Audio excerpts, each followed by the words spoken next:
नमस्कार साथियों, BSP education hub study platform पे आप सभी का हार्दिक स्वागत है। साथियों, पिछले वीडियो में हमने बात की थी स्पेशल एजुकेशन क्या है, स्पेशल चाइल्ड कौन से हैं, स्पेशल टीचर कौन से हैं। साथ ही हल्का फुल्का हमने इंट्रोडक्शन दिया था कि स्पेशल एजुकेशन और नॉर्मल एजुकेशन में अंतर क्या है। साथियों, आज हम बात करेंगे डिसेबिलिटी की, अक्षमता की, विकलांगता की। विकलांगता क्या है, क्यों होती है, उसके प्रभाव क्या है, और अक्षमता, विकलांगता जैसे जो शब्द है इनको हम जो है डिस्क्राइब करेंगे, अर्थात इसका थोड़ा अपने इंट्रोडक्शन लेंगे। क्योंकि जो आगामी वीडियोस आ रही है उसके अंदर आपको डिसेबिलिटीज पढ़नी है, यानी कि टाइप्स ऑफ डिसेबिलिटीज, विकलांगता के प्रकार है। तो विकलांगता के प्रकार पढ़ने से पहले पहले हमें ये जो वीडियो है आप इसे लगा लीजिए, क्योंकि ये वीडियो इसलिए साबित होगी। विकलांगता का प्रकार तब पढ़ेंगे जब आपको ये पता होगी कि विकलांगता कौन सी है, क्या हम कोई चीज़ है इसको विकलांगता का दर्जा दे सकते हैं क्या। तो टाइम वेस्ट ना करते हुए हम टॉपिक स्टार्ट करते हैं। तो आप सभी से एक छोटा सा निवेदन है कि जल्दी से जल्दी वीडियो को लाइक कीजिए, चैनल को सब्सक्राइब कर लीजिए और बेल आइकन को अवश्य दबाइए, क्योंकि आपका साथ ही हमारा विश्वास है। तो लेट्स गो स्टार्टेड। विकलांगता, विकलांगता, अक्षमता, ये निशक्त, ये जो आपस में जो वर्डिंग है ये एक दूसरे के समान अर्थ, अर्थात जिसको हम प्राइवेसी कहते हैं। कोई भी व्यक्ति है उसमें किसी कार्य करने की क्षमता होती है। जैसे नॉर्मल व्यक्ति है, देखने की, सुनने की, बोलने की, लिखने की, पढ़ने की क्षमता है उसमें, वो क्षमता के अनुसार कार्य करता है। अगर आप उसकी वो क्षमता कम कर दोगे या उसको क्षमताहीन कर दोगे तो वह क्या होगा कि वह सामान्य से भिन्न हो जाएगा, अर्थात चेंज हो जाएगा। मेन रूप से देखा जाए वो चेंज ही विकलांगता है। अब शब्द ये है जैसे कि बीमारी होती है, बीमारी के अंदर भी शरीर में जो शक्ति है, जो क्षमता है, उसकी कमी हो जाती है। तो क्या उसको विकलांगता कह सकते हैं? नहीं, उसको विकलांगता इसलिए नहीं कह सकते क्योंकि जो विकलांगता है वो परमानेंटली रहती है, उसका निवारण नहीं है, समाधान नहीं है। क्यों नहीं है? जैसे मान लीजिए कोई हैंडीकैप व्यक्ति है, उसका हैंड कट चुका है तो वो वापस नहीं आ सकता। उसका हैंड कटने से कारण जो हैंड की एक्टिविटीज है वो नहीं कर पाएगा। किसी की मांसपेशियां हैं, उसमें जकड़न है मस्कुलर डिस्ट्रोफी में, तो हम क्या कर सकते हैं, तो हम उसको क्या अलग स्किल दे सकते हैं, उसकी जकड़न शून्य नहीं कर सकते, और वो जो जकड़न है उसी के कारण ही वह सामान्य व्यक्ति से भिन्न है। किसी का आईक्यू लेवल कम होने के कारण उसमें परमानेंटली एक जैसे डिसेबिलिटीज है, बौद्धिक अक्षमता, वो पनप चुकी है। अगर इसको समाप्त कर दिया जाता तो वो डिसेबिलिटी नहीं रहती, तो वो एक आईडी है, वो एक बीमारी के रूप में गिनी जाती। बट इसको समाप्त नहीं किया गया, इसकी जो स्किल्स है उस पर इंप्रूवमेंट किया गया, बच्चे के कौशल में विकास किया गया तकनीकों के द्वारा, तो ये एक डिसेबिलिटी में गिनी गई। इसी प्रकार दृष्टिबाधिता है, व्यक्ति देख नहीं सकता। तो आप देखते हो अभी कैसे जैसे ब्लाइंड व्यक्ति है, अगर उसमें कॉर्निया ट्रांसफर कर दिया जाए तो वो देख सकते हैं, तब उसमें वो डिसेबिलिटी से उसका सुधार होता है।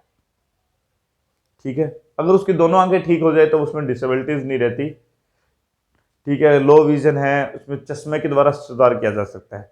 मगर अगर वो चश्मा वगैरह हटा दिया जाता है तो वो व्यक्ति नहीं देख सकता।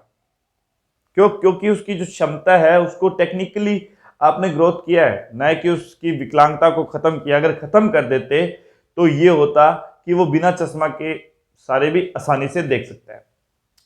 हेयरिंग लॉस वाले व्यक्ति है, सुनने की जो मशीन्स आती है वो अपने उनको प्रोवाइड करवाते हैं जिससे वे व्यक्ति सुन सकते हैं। अगर वह व्यक्ति मशीन निकाल दिया जाए तो अगर वह व्यक्ति सुन नहीं सकते। अगर वह ठीक हो जाता तो अपने को मशीन की आवश्यकता नहीं पड़ती, तो हम ये कह सकते थे कि विकलांगता है वो ठीक हो जाती है।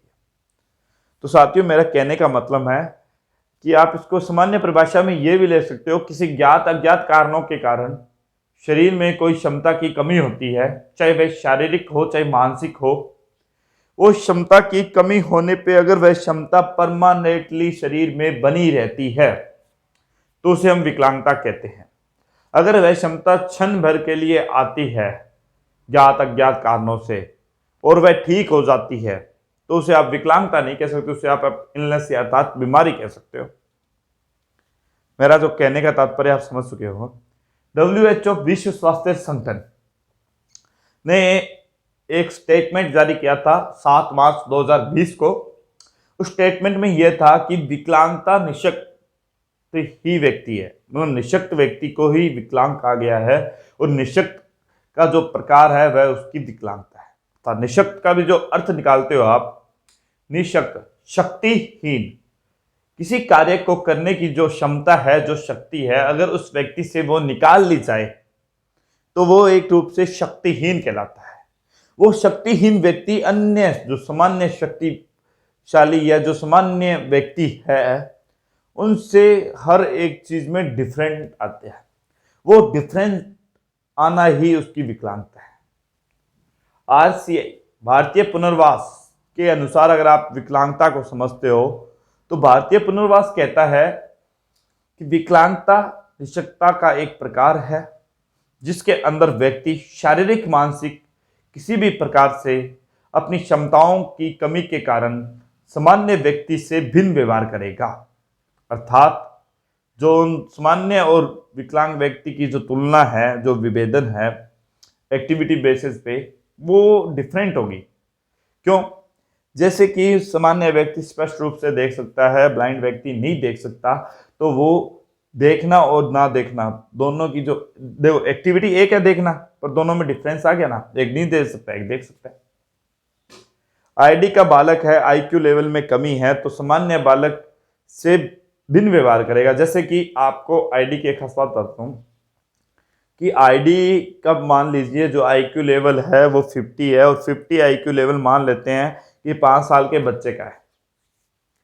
अब उसकी जो वास्तविक आयु है, अगर वह 10 साल का बालक है और एक 10 साल का आईडी युक्त और एक 10 साल का सामान्य बालक, 10 साल का जो सामान्य बालक है जो एक्टिविटीज कर सकता है वो आईडी का बालक नहीं कर सकता। क्यों? क्योंकि उसका जो IQ लेवल है वो सामान्य से कम है, इसलिए वह सामान्य की भांति व्यवहार नहीं करता है।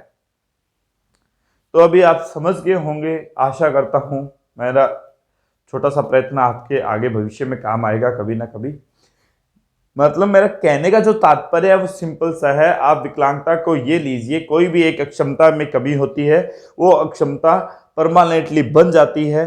उस अक्षमता के साथ मनुष्य सर्वाइव करता है और सामान्य के अपेक्षा जो भिन्न व्यवहार करते हैं वो ही विकलांग होते हैं। विकलांग व्यक्ति का जो प्रकार है यानी कि आईडी है, दृष्टिबाधित है, हेयरिंग लॉस है, CP का है, मस्कुलर डिस्ट्रोफी का है, किस प्रकार की वो विकलांगता है उसमें, वो उसके विकलांगता का टाइप है।